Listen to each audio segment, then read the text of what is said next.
میں صدر شعبہ اردو پروفیسر آفتاب احمد آفاقی صاحب سے درخواست کرتا ہوں کہ وہ آئیں اور مہمانوں کا باضابطہ استقبال کریں اور اس سیمینار کی غرض و غایت پر بھی روشنی ڈالیں. پروفیسر آفتاب احمد آفاقی صاحب.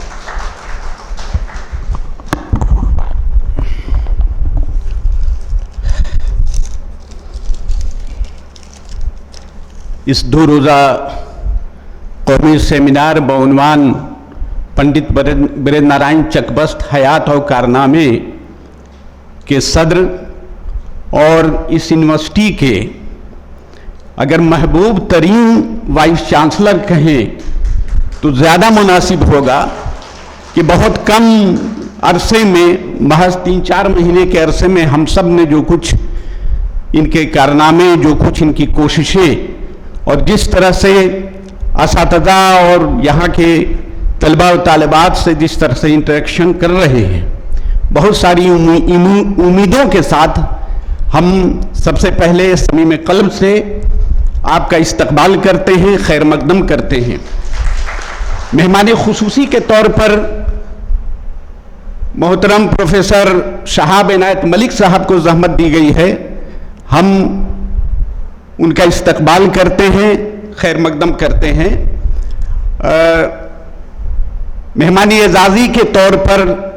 ڈین فیکلٹی آف آرٹس، جس میں کوئی شک کی اور شبہ کی بات نہیں ہے کہ ہمیشہ یہاں کے تمام شعبے جو بھی 22-23 ڈپارٹمنٹس ہیں ان کی کوششوں کو ہمیشہ سراہا ہے، سرپرستی کی ہے اور ہمیشہ تعاون کیا ہے، مدد کی ہے. تو ہم ان کا خیر مقدم کرتے ہوئے یقیناً تمانیت کا احساس ہمیں ہو رہا ہے. کی نوٹ کے لیے اردو کے معروف ترقی پسند نقاد اور سابق صدر شعبہ اردو الہ آباد یونیورسٹی پروفیسر علی احمد فاطمی صاحب بیماری اور علالت کے باوجود وہ تشریف یہاں لائے، ہم ان کا خیر مقدم کرتے ہیں. باہر سے ہم نے کئی مختلف یونیورسٹیوں کے اساتذہ تقریباً آدھا ابھی آ گئے ہیں اور بقیہ شام تک آ جائیں گے. اس میں پروفیسر رضی الرحمان صاحب، پروفیسر محمد علی جوہر صاحب، پروفیسر مشتاق احمد صاحب، پروفیسر سرور الہدا صاحب اور دوسرے مختلف ڈپارٹمنٹ ہندی وبھاگ کے صدر یہاں تشریف فرما ہیں. مختلف کالجز سے ہمارے المنائی کئی مختلف جگہوں سے، شہروں سے، کالجز سے، یونیورسٹی سے یہاں تشریف لائے ہیں. ہم ان سب کا خیر مقدم کرتے ہیں، سب کا استقبال کرتے ہیں، ویلکم کرتے ہیں، سواگت کرتے ہیں. معزز خواتین و حضرات، دراصل جب ہم کسی بڑی شخصیت کو یاد کرتے ہیں، ان کے کارناموں کو پڑھتے ہیں، تو دراصل ہم اپنی تاریخ کو یاد کرتے ہیں، ہم اپنے اتہاس کو دہراتے ہیں. ہم دیکھتے ہیں کہ ان بزرگوں نے، ان عظیم شخصیتوں نے ہمارے لیے کیا کچھ نقش چھوڑا ہے. انہوں نے کیا کچھ ادب کے حوالے سے، لٹریچر کے حوالے سے یا سماج کے لیے خاص طور سے دیش کے لیے کیا کچھ کیا ہے. پنڈت برہد نارائن چکبست ہمارے ان ممتاز شاعروں میں سے ایک ہیں جنہوں نے اپنی پوری زندگی، اپنا پورا جیون ایک طرح سے کہہ سکتے ہیں کہ دیش پریم، بھائی چارہ، بنی نوع انسان اور ہیومنٹیز کے لیے صرف کیا ہے. ایک ایسے دور میں ہم چکبست کو یاد کرنا چاہتے ہیں اور ہم سب اچھی طرح جانتے ہیں کہ جہاں جہاں اردو پڑھائی جاتی ہے پنڈت برہد نارائن چکبست ان کے سلیبس کا حصہ ہیں. اگر ہم قومی یکجہتی کی بات کر لیں، اگر ہم نیشنل انٹیگریشن کی بات کریں، دیش پر نچھاور ہونے کی بات کریں، تو جو چند ہمارے بڑے شاعر ہیں اس میں چکبست کا نام بہت بڑا ہے. آپ اچھی طرح جانتے ہیں، مشرف صاحب نے جس طرف اشارہ کیا کہ 1882 میں آپ کی پیدائش ہوتی ہے اور محض 44 سال کی عمر میں ان کا انتقال ہو جاتا ہے. آپ اچھی طرح یہ بھی جانتے ہیں کہ پنڈت برہد نارائن چکبست بنیادی طور پر لکھنؤ کے شاعر ہیں، اور یہ بھی آپ اچھی طرح جانتے ہیں کہ دبستان لکھنؤ کے جو اثرات تھے خاص طور سے غزل کے حوالے سے، جو تصور تھے غزل کے حوالے سے، وہ हाली के लफ्जों में अगर ये कहा जाए तो जिस पर हाली ने खास तौर से अंगुष्ठ की सुराई की है, उंगली उठाया है, ऐसे माहौल में जब चूमा चाटी की बात शायरी में की जा रही थी, चकबस्त ने एक नई राह निकाली। और ये इसलिए भी मुमकिन था कि उस जमाने में अंग्रेजों के खिलाफ जो जद्दोजहद हिंदुस्तानियों की तरफ से चल रही थी, उस जद्दोजहद को हमारे उदबा और हमारे शायरों ने एक धार दिया था। उनके खून को गरमाने और लहू को तड़पाने वाली बात उनकी शायरी में होती थी। तो जो चंद लोग थे, जो चंद शोरा थे, उसमें कहा जा सकता है कि चकबस्त का नाम नुमाया है। और चकबस्त का बेशतर जो हिस्सा है, शायरी का बेशतर हिस्सा और नस्र का जो बेशतर हिस्सा है,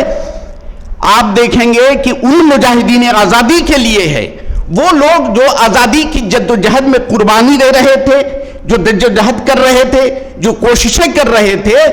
उन पर उन्होंने नज़में भी लिखी, उनके मरसिये भी लिखे। और मज़ामीन चकबस्त में 20 मज़ामीन उन्होंने लिखे, तो उसमें तकरीबन 14 जो मजमून है वो उन बड़े लोगों पर लिखा, उन अजीमुल मुरत्तबत पर लिखा जिन्होंने जंग आज़ादी में बड़ा कारनामा अंजाम दिया था। तो इस तरह से हम कह सकते हैं कि एक नई राह उन्होंने अख्तियार की, यानी वो राह जिसे फरसूदा राह नहीं कहा जा सकता है। ये हालांकि गजलें उन्होंने कम लिखी हैं, लेकिन उनकी गजलों को भी अगर पढ़ करके देखिएगा, नज़मों का तो बेशतर हिस्सा चाहे वो मरसिये की शक्ल में हो या फिर शख्सी मरसिया जिसे कह सकते हैं कि गालिब से लेकर के चकबस्त तक जो शख्सी मरसिये की रिवायत हमारे यहाँ मिलती है, यानी उन पॉलिटिशियन पर उन्होंने नज़में लिखी, कविताएं लिखी जिन्होंने देश की आज़ादी और देश की एकता और अखंडता को खास तौर से उसको परवान चढ़ाने के लिए, उसको प्रमोट करने के लिए जान की बाजी लगा दी। उनके मरने पर उन्होंने शख्सी मरसिये लिखे। इस सिलसिले में यह कहा जा सकता है कि बाल गंगाधर तिलक जी पर, गोपाल कृष्ण गोखले पर, श्रद्धानंद पर, महादेव गोविंद पर, विष्णु नारायण दर पर वगैरह वगैरह।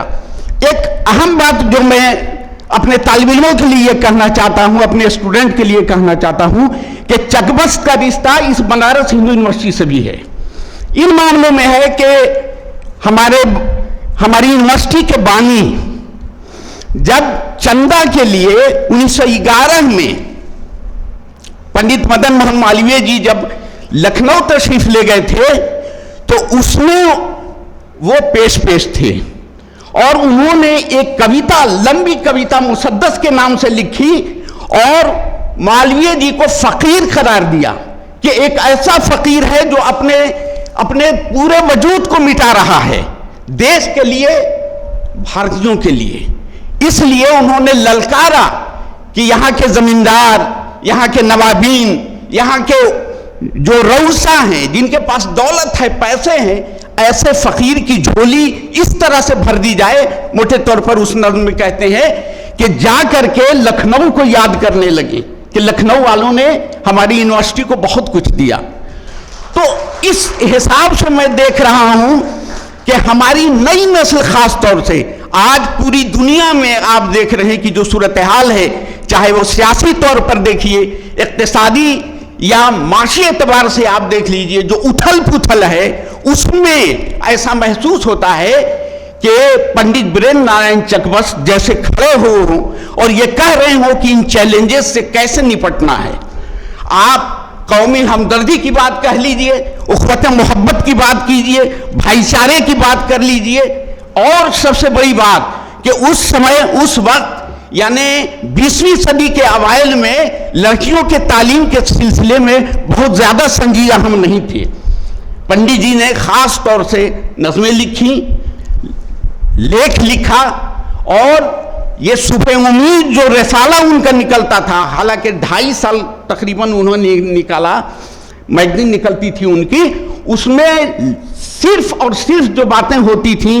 वो ज्यादातर जो बातें होती थी वो समाज को कैसे सुधारा जाए, देश में एकता व अखंडता को कैसे बढ़ाया जाए, देश के लिए नौजवानों को कैसे खड़ा किया जाए, सारी बहसें उनकी होती थी। इसलिए मेरे नौजवानों, ये मौका है कि चकबस को एक मर्तबा ठीक से पढ़ा जाए, ज़रूरत इस बात की है। और बस फौरन 2 मिनट कि मैं ये अर्ज करना चाहता हूं कि इसी के साथ साथ पहली बार सर हमने अलमुनाई मीट आज रखी है, 2 बजे से उनका प्रोग्राम है। ये 110 साल की जो रिवायत हमारी है, 110 साल लगभग शोबे को बने हुए हो गया है। ये पहली बार हम हमारे यहाँ के जो पास आउट हैं, जो हमारे यहाँ से जा चुके हैं मुख्तलिफ कॉलेजेस में, यूनिवर्सिटियों में, मुख्तलिफ शोबाए ज़िंदगी में, मुख्तलिफ जगहों पे टीचर हो गए हैं, वो सब अलग अलग शहरों से, अलग अलग कॉलेजेस से यहाँ तशरीफ़ लाए हैं। हम उनको भी खैर मकदम कहते हैं, उनका भी इस्तकबाल कहते हैं। और मुझे उम्मीद है कि ये पहली एक तरह से कोशिश है, आइंदा उम्मीद है कि और बेहतर सतह पर हम कुछ काम कर सकेंगे। कुछ नहीं तो कम से कम ख्वाबे शहर देखा तो है, जिस तरफ देखा ना था उस तरफ तो देखा तो है। बहुत बहुत शुक्रिया।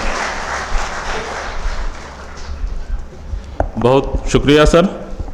बकौल चकबस्त नया मसलक नया रंगे सुखन ईजाद करते हैं, नया मसलक नया रंगे सुखन ईजाद करते हैं, उरूस शेर को हम क़ैद से आज़ाद करते हैं।